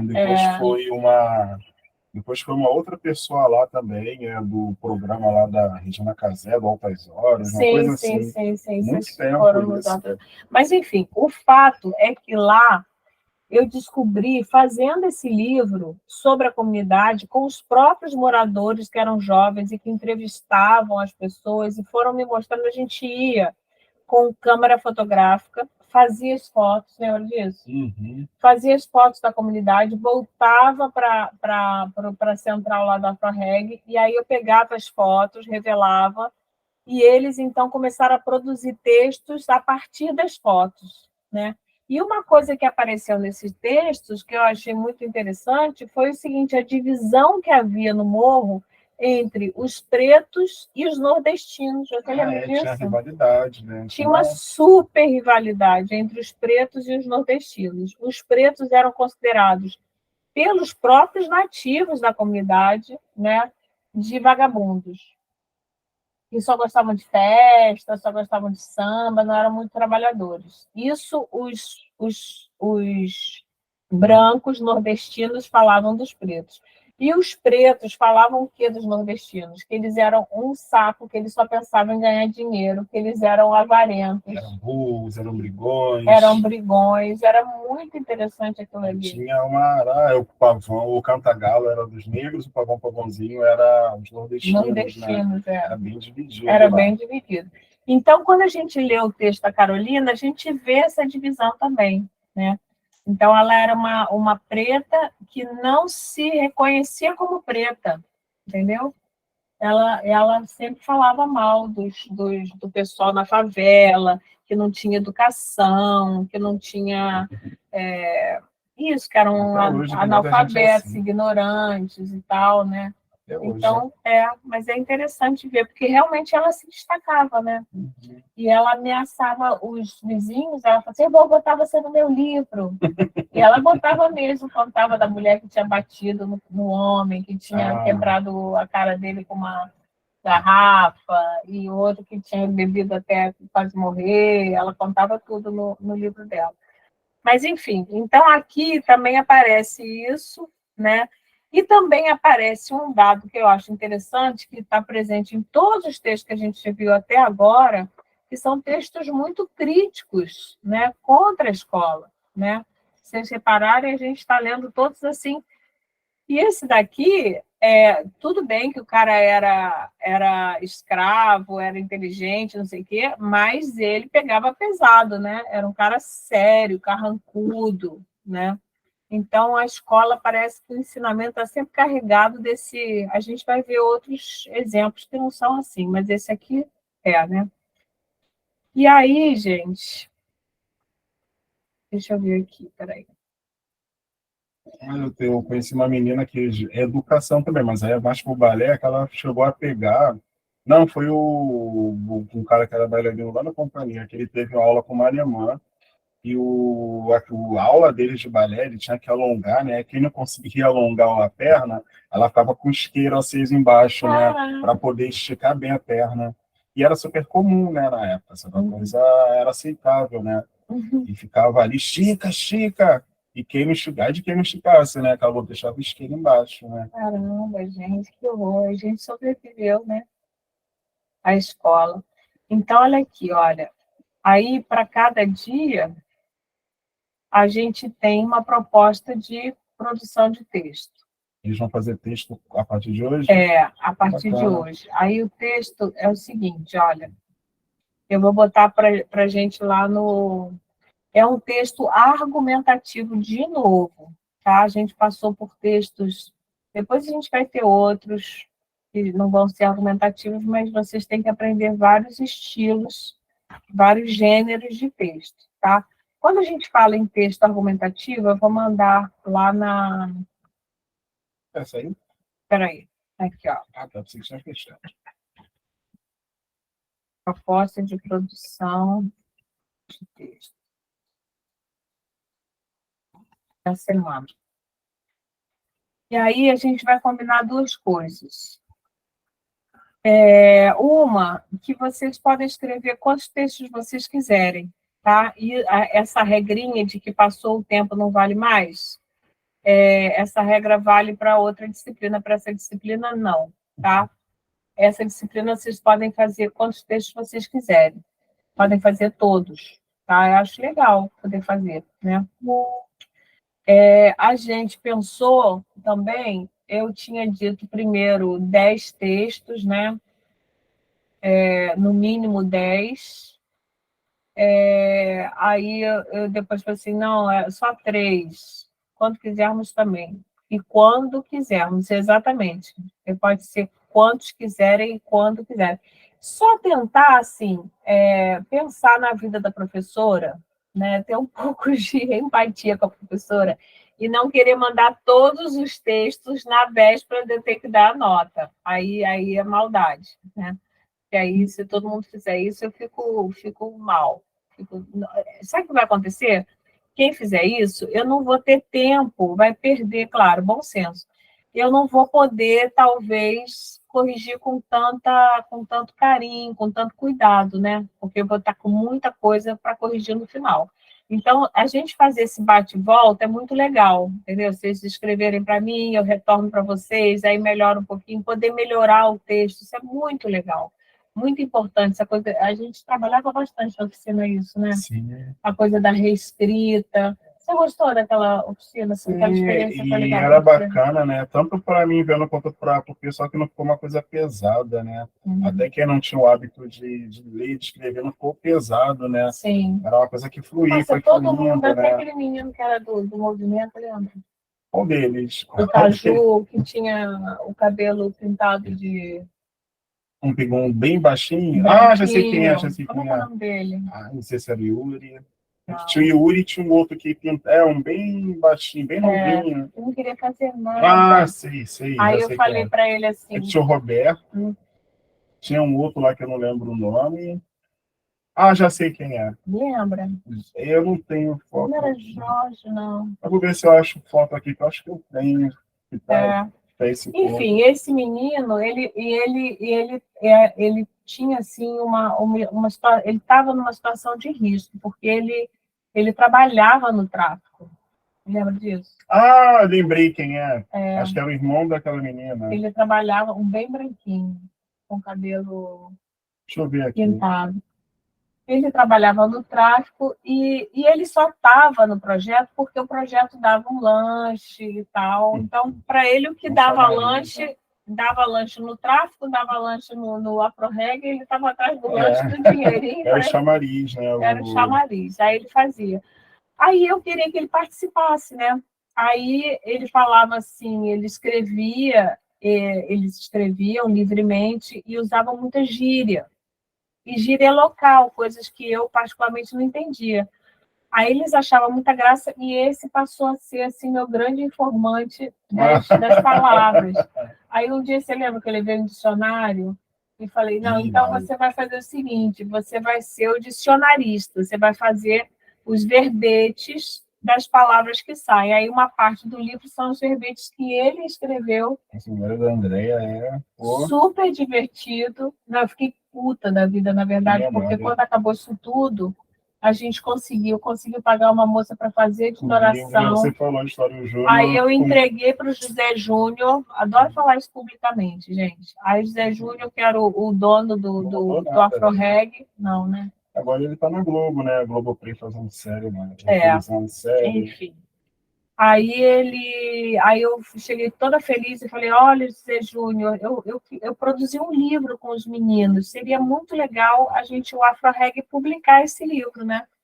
Ele virou para mim e falou assim, mas eu não tenho dinheiro para isso, não. Você tenta captar dinheiro. Eu falei, eu que vou captar dinheiro? O cara que era o grande captador de dinheiro era só professora, né? Aí ele falou, você pede para o Instituto Credicar, que era uma parceria do Credicar com o AfroReg. Aí eu falei, tá, vou tentar, né? Aí liguei lá para São Paulo, escrevi textão, não sei o quê. Eles deram a grana. Deram a grana. Aí eu fui no Zé Júnior de novo, falei, Zé Júnior, consegui o dinheiro. Aí ele falou, tô sabendo. Aí eu falei, então, vamos fazer o livro? Ele disse, não, eu tenho outras prioridades para esse dinheiro. Absurdo, né? Prioridade dele, né? Prioridade dele, fazer divulgação enfim. É isso. Aí esse livro ficou parado, mas a gente tem muita vontade de publicar esse livro. Não é possível, não. Acho que hoje em dia está até mais fácil. Porque, gente, é uma etnografia. Então, tem entrevista com. Tem uma sessão que era da gravidez indesejada na adolescência. Aí eles entrevistaram várias moças, era muito legal, porque voltavam com texto e aí falavam assim. Eu falei, e aí? Ai, André, eu acho... Nossa, ela diz que está de boa. Eu falei, se ela está de boa, a gente vai ter que botar no livro que ela está de boa. E aí elas falavam assim, mas você... A entrevista era assim, você não está chateada de não ter a criança não ter pai? Aí uma falava, não, acho ótimo, homem só atrapalha. Aí a gente começou a ver... essas pessoas hoje em dia, isso é legal. Aí tinha sobre as crianças, como as crianças brincavam. Esse aqui. É o Júnior. Júnior, como é que ele está? Uma vez eu estava passando, ele estava trabalhando, acho que numa lavanderia ali em Copacabana. Que bom. Então não ele me chamou. Isso com o quê? Já tem uns anos. Essa é a Cíntia. Cíntia. Olha eu. Nossa, super novinha. Maíra. Nossa, muito legal. Novo. Então, olha só, o trabalho da semana, a proposta é: faça uma análise crítica da experiência das 3 autoras como alunas: Carolina Maria de Jesus, Cecília Meirelles e Ana Maria Gonçalves, tá? Porque nos textos das 3, na verdade, a Ana Maria não fala da experiência dela própria como aluna, né? A gente vai falar da experiência da personagem da Ana Maria Gonçalves, tá? Então, da experiência dessas 3 alunas, da Carolina Maria de Jesus, ela mesma, da Cecília Meirelles, ela mesma, e do personagem da Ana Maria Gonçalves, tá bom? E aí, o que é um texto argumentativo, gente? Um texto argumentativo é um texto estilo Enem, tá? Às vezes eu ouço vocês falarem assim que o Enem é muito fechado, é um estilo muito careta, não sei o quê. Mas tem algumas coisas no Enem que são muito básicas e devem ser observadas, né? Por exemplo, você ter um parágrafo introdutório para um tema que você vai argumentar alguma coisa. Você vai argumentar, por exemplo, vamos imaginar, pega essas 3 autoras, primeira coisa, eu vou pegar o lance da cor, né? Então, a Carolina é negra, a Ana Maria, a personagem da Ana Maria Gonçalves também, a Cecília Meirelles é branca, sei lá, isso é uma bolação que cada um vai ter, como é que vai estruturar esse texto. E aí, no primeiro parágrafo, fala, Luciane, quer falar? Eu ia dizer que lembra um pouco o TCC, né? Porque na introdução, a introdução é sempre isso, né? Você, sobre o que eu vou falar? Sobre isso e isso. E aí, na introdução, você meio que começa a falar sobre aquele assunto e cita os detalhes que você vai desenvolver na parte que vai ser a metade do texto, né? O desenvolvimento. E depois você sintetiza tudo e conclui. Exatamente, é isso aí. O que me parece uma regra, não acho uma regra abusiva, acho uma regra boa, razoável, uma regra justa, né? Agora, o que a gente tem que pensar? Tem uma playlist nessa disciplina, no meu canal, que chama Oficina de Leitura Escrita, mas não tem a data, eu acho. Ou tem a data, enfim, vocês vão ver, ela tem 2. Tá? Ou é essa mesmo que a gente está, acho que eu vou ter tudo na mesma playlist. Aí vocês vão ver que tem uma aula que eu dou sobre parágrafo. Essa aula é bem interessante, vocês estão com uma certa dificuldade de fazer parágrafo, não é uma coisa, assim, muito fácil, realmente, tem uma dificuldade, tá? Então, essa aula ficou bem legal, eu consegui editar a aula, então ela tem 1h30, assim, é tranquila de assistir. E aí, uma coisa que eu faço é trabalhar com um texto que eu produzi quando eu trabalhava com crianças de 4ª série, que eu comparo o texto como uma escola de samba, né? Na qual, como um desfile, no qual cada parágrafo é uma ala da escola de samba. Então, vocês têm que pensar que o primeiro parágrafo é um abre-alas, né? Então, tem que, assim, o segredo de um bom texto é ter um abre-alas potente, pungente, desafiador, né, que faz uma brincadeira com o leitor, que coloca uma dúvida, que tenta dialogar com o leitor também, né? Então, são essas estratégias que vocês podem começar a brincar nesse processo criativo mesmo, né? E depois fazer uma conclusão, tá? Professora, Fala. sabe uma coisa interessante? Sabe o texto argumentativo que eu te mandei? Uhum. Eu fiz a mesma introdução, o mesmo esquema de introdução que eu fiz no meu texto argumentativo do Enem, que eu passei para a faculdade. Ah, aliás, podemos ler seu texto agora? Agora, eu tô saindo de casa. Eu vou ler então. Oh, Deus, vou ficar aqui, sentadinho. Você lê? Então, eu não vou conseguir ver, porque eu tô só pelo celular, já tranquei a casa toda. Então não consegue ler pelo celular? Então vamos ler. Vou tentar. Então vai lá. Ficou muito legal. Então, esse é um exemplo bom de texto argumentativo. Vai, tenta ler lá. Peraí. Você vai colocar na chamada? Já botei. Já? Tá, não tô conseguindo então, ver. deixa a gente ler para você. A gente lê aqui os leitores. Consegui. Achei. Então, nada como a própria autora, né? A Declaração Universal dos Direitos Humanos assegura que todos... Peraí, vou entrar dentro de casa, que tá maior barulho de moto subindo muito. A Declaração Universal dos Direitos Humanos assegura que todos os seres humanos têm os mesmos direitos, independente de cor, gênero, religião ou quaisquer outras diferenças. Nos dias de hoje, é possível ter melhor consciência a respeito, não tem a respeito do racismo muito presente no texto. Porém, ao observar o contexto do fragmento discutido que se passa antes da Declaração dos Direitos Humanos, é possível ver um cenário de pós-escravidão recente. Ou seja, provavelmente a avó de Carolina era uma pessoa escravizada, ou até mesmo a mãe. No texto, é possível observar o quanto a sociedade estava imersa em um racismo tão profundo, visível e normalizado, que os próprios negros se colocavam em um lugar inferior por parecerem ensinados que aquilo era o certo. Era intenso o problema relacionado a guerras, preconceitos de cor, religião, classes, gêneros e sexualidades. Foi preciso publicar uma declaração universal no ano de 1948 para levantar a pauta dos direitos humanos, que se perpetua até os dias de hoje. Vai mais calma. Tá. Em sua obra, Carolina expõe a realidade dela e de muitos. Com o fim da escravidão, que ocorreu sem nenhum tipo de indenização por parte do governo e nenhuma garantia de melhores condições de existência, muitos, se não todos os negros todos os negros tiveram que passar suas vidas subsistindo. Moravam em barracos no alto do morro, sem direito a saneamento básico, com pouco acesso à escola e trabalhos dignos. Assim, os pobres foram colocados às margens da sociedade, não só de forma figurativa, mas literalmente, nos morros. Essa mesma história é capaz de explicar o processo de favelização de diversos locais no Brasil, e não só em São Paulo, onde Carolina viveu, inclusive aqui em Angra.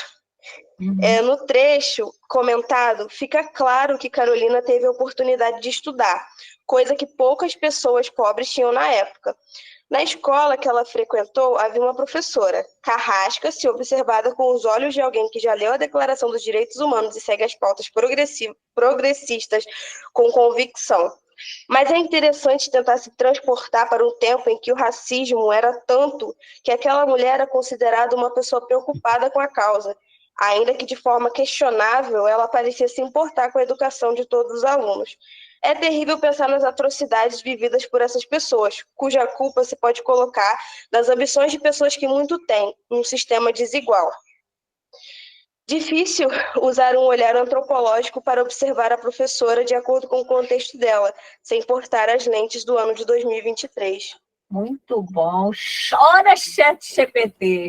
Chora, ChatGPT. A gente está brincando disso aqui, sabe? Você conhece aquele Chora Photoshop? Ah, sim.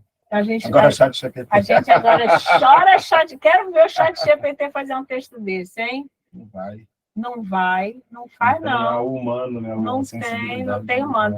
Olha aqui, gente, o acesso à escola tem crase. Quem lembra por que esse A tem crase? Vale você também, que aprendeu comigo.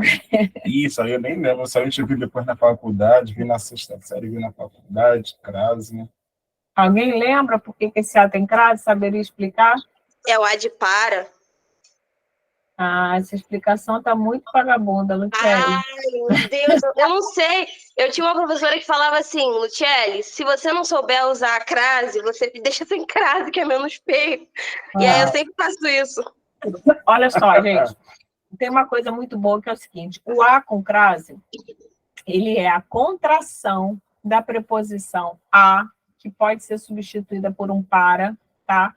Mais o artigo definido a. Isso é que a gente chama de acraseado. São dois A's juntos, tá? É uma espécie de A ao quadrado, né? Tem dois A's aí dentro, aí você faz um A só e bota a crase. Como é que a gente sabe que aí tem dois A's? Muito fácil. A gente substitui a palavra seguinte, que está no feminino, por uma palavra no masculino. Por exemplo, com pouco acesso... Bom, em vez de escola, bota o quê? Banco, será? Com pouco acesso... Aí ficaria estranho, né? Ficaria banco. Ao banco. O que aconteceu quando a gente botou a palavra masculina? Apareceu o ao, né? O ao é uma combinação da preposição a mais o artigo o. Aí fica ao. Por que a gente tem uma combinação e não uma contração? Porque a gente tem uma letra A e uma letra O, não dá para contrair. Mas quando a palavra é feminina, você tem a preposição a e o artigo a, e aí você contrai e bota a crase. Entenderam?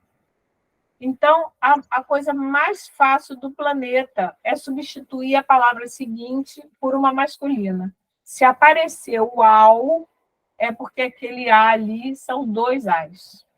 Entenderam, gente? Nunca mais eu erro. Nunca mais, não tem por que errar isso. Isso é pelo menos um obstáculo a menos. Agora, vocês reparam, é um texto totalmente chora ChatGPT, né? Parece aquele cara falando, chora ChatGPT, uau, pegou aqui, aí trabalhou o primeiro parágrafo, introdução maravilhosa. Ai, meu Deus, e citou os direitos humanos, e sabia a data. Ai, chora ChatGPT, né? Professora, eu decorei isso aí na época do Enem, porque estava bem numa linha de pedir os temas, né, serem relacionados a direitos humanos. E aí eu decorei isso para eu colocar na introdução. Foi eu e um amigo meu. A gente decorou para poder fazer, para citar. Não, mas aí chegou lá na hora, era sobre acesso ao cinema. Onde é que eu tinha que enfiar? Aí, claro, né? Direito a acesso à cultura, né? Não, ficou muito bom mesmo. Então, gente, agora a gente vai finalizar com um bônus né? Professora, eu vou ter que me retirar porque eu tenho que salvar meu pai, tá? O que houve? O meu pai, ele tá em Campos dos Goytacazes e foi pedir para trazer encomenda para Angra, para ele, aí eu tenho que ir lá buscar. Então tá bom. Então vai perder. O Maia vai recitar pra gente um poema. Conta aí pra gente. É um poema do Solano Trindade chamado Drama do Circo. O Solano Trindade é um poeta negro de Recife, né? Ele morou no Rio de Janeiro. Ele morreu em Santa Teresa nos anos 70, se eu não me engano, em 76. Ele passou por Caxias também. Aliás, Santa Teresa era o bicho já, né? O Mário Quintana morava em Santa Teresa também. Não sabia, tá vendo? Uhum. E o Solano, ele teve uma célula do Partido Comunista em Caxias, né? Inclusive, ele foi preso por conta disso pela ditadura do Estado Novo. O poema mais famoso dele é o Tem Gente com Fome, que inclusive foi homenageado até pelo Carlos Drummond, fez uma crítica sobre esse poema na época. Esse poema foi censurado quando ele foi feito lá nos anos 40, 50. Ele foi musicado nos anos 70 pelo Ney Matogrosso. Não, ele tentou ser musicado pelos Secos e Molhados, só que ele foi censurado, né? Não deixaram. Aí só no final dos anos 70 que o Ney Matogrosso conseguiu musicar, né? O Tem Gente com Fome. Tem até um clipe no YouTube, vocês botam lá, Tem Gente com Fome e Ney Matogrosso, aí aparece um clipezinho. A gente quer ver você cantando. Tá, eu vou fazer o Drama do Circo, que é um poema, como o André falou mais a questão da educação, eu acho que esse é o que mais se assemelha, né, ao Drama do Circo. Acho que é melhor fazer sentado, né, porque acho que em pé não sei se vai perder, acho que vai me cortar tudo, né. Vou fazer, então, é o Drama do Circo Solano Trindade. Peraí, será que a gente não consegue fazer em pé? Pode ser, mas acho que vai ficar um pouco... não vai ter muita mobilidade, né, aqui, né, acho que vai ficar aqui, né. Aqui, tá bom aqui? Só não mover muito, que eu estou vendo a câmera aqui, né? Então, vou lá, o Drama do Circo, Solano Trindade. Vamos lá. José, um grande bailarino, faz voltas coreográficas pelo circo. De repente, ele para e diz: vão para o inferno! A multidão se enfurece. Apupa o artista. José sorri e diz: vos enfureceis por tão pouco e não protestai contra os que vos exploram? A multidão recua e cala. José continua: despertai, multidão inconsciente, despertai, multidão sentimental. Não percebeis a hora da mudança? A multidão se entreolha e fala: que mudança é essa? De que fala ele? Por que não baila? Uma mulher grávida entra no circo gritando: viva a vida! Viva a vida! José baila com a mulher. A multidão vibra de entusiasmo. Esse é o poema Tem Gente com Fome, do Solano Trindade. Muito bem! Muito lindo, ele é bom, hein, gente? Esse menino é muito bom, continua sendo menino para mim. Que bom, né? Que bom. Menino muito de 42 anos, mas não é um menino, é um menino. Que bom, né? E escreve, além de ler super bem, escreve super bem. É ou não é? Agora que eu estou voltando mais a exercer a escrita, né? Já estava até falando, eu falei com você, né? Que vai ter um texto meu que vai ser publicado numa revista da editora Vozes ano que vem, né? Eu fiquei super feliz, porque já tinha um tempo que eu não escrevia, né? E o jornalista vai voltando também aos poucos também, né? Vai voltando. E agora está fazendo filosofia. Sim, realizando um sonho que eu tinha desde os 15 anos de idade, né? Uma das primeiras faculdades que eu pensei em fazer, agora eu estou conseguindo. Eu achei que ia fazer filosofia só com 50 e pouco, 60, mas veio antes, né?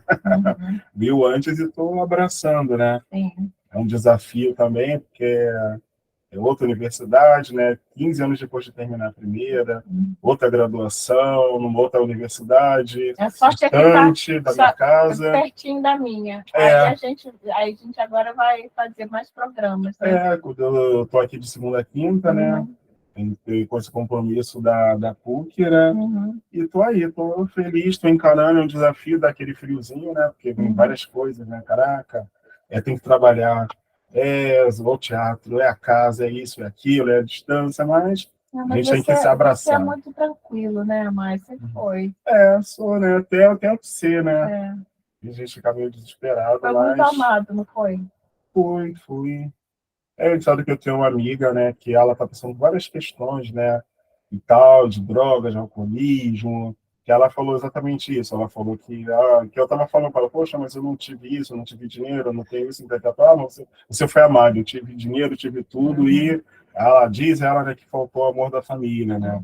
Aí isso fez com que ela Não, surtasse um isso pouco. faz uma diferença enorme, enorme E mesmo. Porque agora, você, desde que eu te conheci, você tinha uma estabilidade emocional, nós vivemos de casa, né. uma proteção, assim. A gente sentia que você tinha uma retaguarda, né?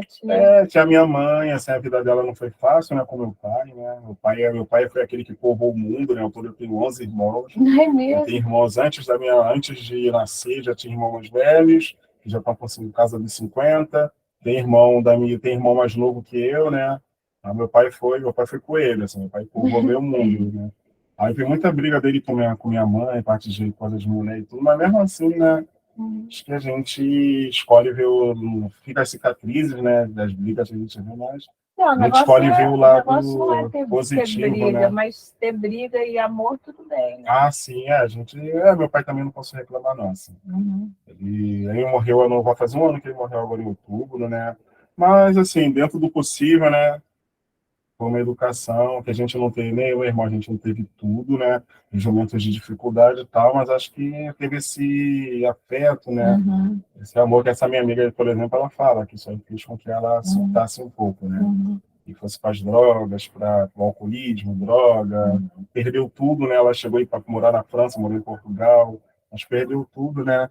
Por conta dessas questões, né? Que vem lá de trás, né? Uhum. É isso, né? Então é isso, gente. Alguém quer fazer mais algum comentário, alguma pergunta? Aproveitar o nosso convidado especial. Quanto tempo tem ainda? Eles cansam. Já saiu pelo. Eu acho que já saiu. Tá. Gente, então vamos ficar por aqui, tá bom? Vejo vocês na sexta-feira que vem. Tá gravado, Obrigada. né? Tá Eu falei o gravado. negócio dos malis, mas eles já foram. Não, pode falar. Pode falar, ele vai falar mais uma coisa. Fala. Só uma curiosidade, né? Quando estava falando dos malis, né? Que eles eram negros islamizados, né? Muçulmanos. E no início isso eu vi depois, né? Soube depois que no início da revolta dos malis, só podiam participar da revolta os negros islâmicos, né? Os muçulmanos. Os negros que eram da casa de orixás, né, que eram ali das outras nações, não podiam participar, porque, segundo ele, eram de nações idólatras, né, nações pagãs. Mas aí depois eles foram, a rebelião, a revolução foi aí aglutinando essa galera também, né, que viu que a causa era comum, né. Mas é curioso, né, essa Tem questão da sempre religião. divisões, né? E depois eles foram, não, a causa é comum, que é a liberdade, né, lutar contra o colonizador. Olha, isso aí é muito Foram importante. agregando. Isso é muito importante na luta política, a gente saber quem é o real inimigo e deixar de brigar entre os bons, entendeu? Isso aí a gente tem que tomar muito cuidado. Eu vejo isso. Às vezes fica cancelando um porque é gay, porque o outro não sei o quê. Essas lutas identitárias, entendeu? Eu acho que a luta grande que a gente tem que fazer é contra a exploração, né? Esse é o nosso verdadeiro inimigo, né? Então, e o capitalismo, gente, ele se expressa de formas assim inusitadas, né? A gente pensa que não, mas numa placa da Marielle, por exemplo, está lá o capitalismo. Tá. Na camisa do Che Guevara. Esse filme da Barbie, né, que é super crítico, fala do patriarcado, Periri Paraná, mas é um filme para vender boneca, né? Exatamente. E as vendas aumentaram assim. Exatamente. Tudo vira mercadoria. Crítica, tudo vira. Então a gente tem que ser muito, muito atento para ver qual é o verdadeiro inimigo e se unir, né? Se unir, porque o inimigo é brabo, tá? Então, muito bem, gente. Queria agradecer mais uma vez. Eu que agradeço, foi bacana, né? Um abraço. Bacana ter essas Não, oportunidades. eu fico tão orgulhosa da gente se manter esses 20 anos 20 sempre anos, em contato. Até me né? pergunto como, né? Porque é tão fácil a gente se separar, né? Cada um para um lado, né? Com tudo, né? Não, mas toda vez que ele faz festa, eu vou. Eu sempre divulgo, né, para vocês, né? Os primeiros professores de teatro, você, Marilice, o povo todo, né? Acho que é bacana. Depois manda pra gente os links que você tem na internet pra gente mando mandar para pra você. Ele vai mandar pra mim, eu vou mandar pra vocês pra você conhecerem o Você trabalho viu do o Ótica Maia. Adversa, né? Foi um programa que eu fiz no Multirio. Não. Tá uma série de 6 programas, eu apresentei sobre a África, né, com um recorte diferente da grande mídia. Eu vou mandar depois. Manda Tô de sim. dread, de barba, bem mais magro. Que legal. Quanto tempo faz? Foi 2017. Tem uns aninhos, não faz nem tanto tempo, mas eu vou mandar para você. Tá. São 6 programas ao todo. Legal. Os professores usam em sala de aula. Ai, que bom. Então, tá bom, gente. Então, até sexta. Um beijão para vocês. Muito obrigada pela atenção. E se animem a escrever bons textos, tá bom? E o texto não precisa ficar bom de primeira, que não fica nunca. Só esse caso aí da Lutier, depois chora ChatGPT geral, né? Mas não precisa não, tá? A gente vai fazendo essa oficina. A disciplina se chama oficina por causa disso mesmo, tá? Professora, eu vi agora há pouco seu e-mail falando de gravar o vídeo. Hoje eu gravo o vídeo lendo o meu texto, a primeira atividade. Daí eu mando lá no grupo, então. Beleza. Vamos botar. Depois, se vocês permitirem, eu boto no YouTube, no nossa playlist. Tá bom. Tá bom? Então tá, gente. Bom final de semana, sextou, tchau. Cuidem-se muito. Tchau, professora. Beijo, obrigada. Tchau, gente.